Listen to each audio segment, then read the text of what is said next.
Okay, Bonnie, it's September 23rd at Mema, Bonnie, and Pop's farm. And before we go in, I'm going to show you the zinnias. I cut them back on the left-hand side pretty severely. Right-hand side still had a lot of bloom, so I kind of let it go.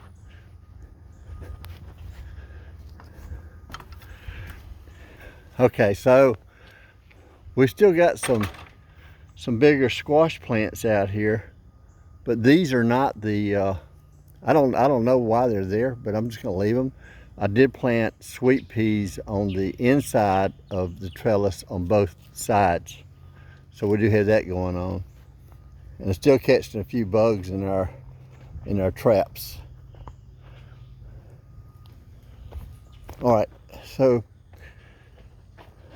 these are the long keeper tomatoes that we bought for last year, and I put these in. So we're going to see if these things can produce before we get our first frost. We're actually still getting some squash. There's a squash right there. And this is September. That's a pretty good sized one. All right, on this side of the garden, I just moved on over to the right hand side. We did Brussels sprouts, and I've got those, and they're spread out pretty far too, so they've got a lot of room to grow. Did the same thing with the broccoli. Now on both of these, I also put seeds in, so we got seed starting going on the broccoli and also on the Brussels sprouts. This morning when I came out, I brought the cabbage and I planted that. So these are the cabbage plants, and we still have some ferns. These are all from the, got a bunch of these things still. You might have to go back in here and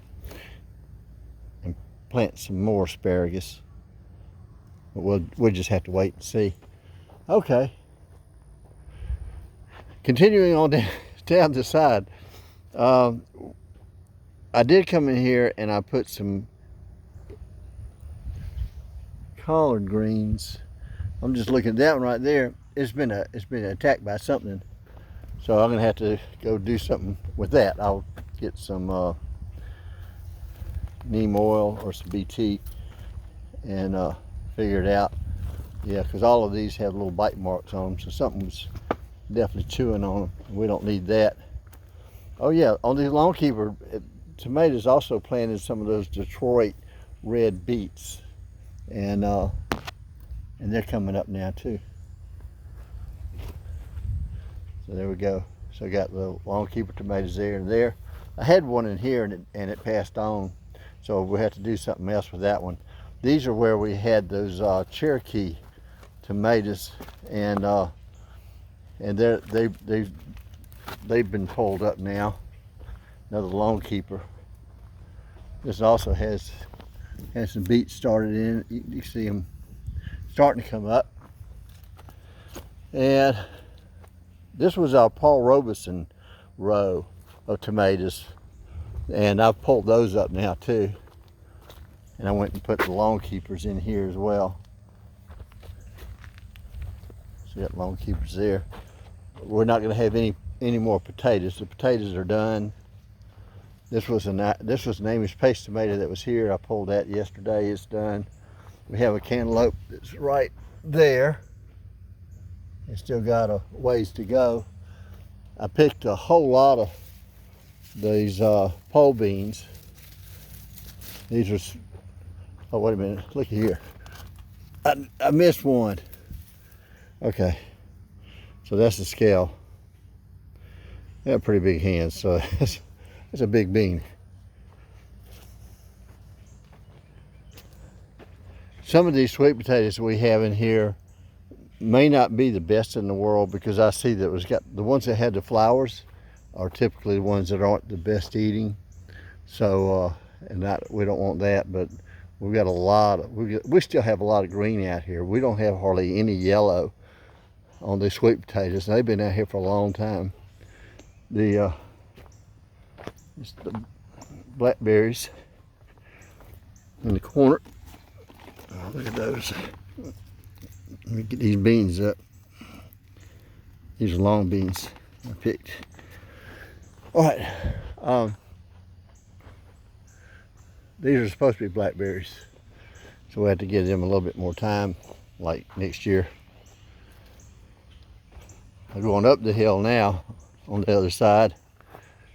We have a whole lot of these long beans coming in. We got blooms like crazy, and these guys are very tasty and yummy.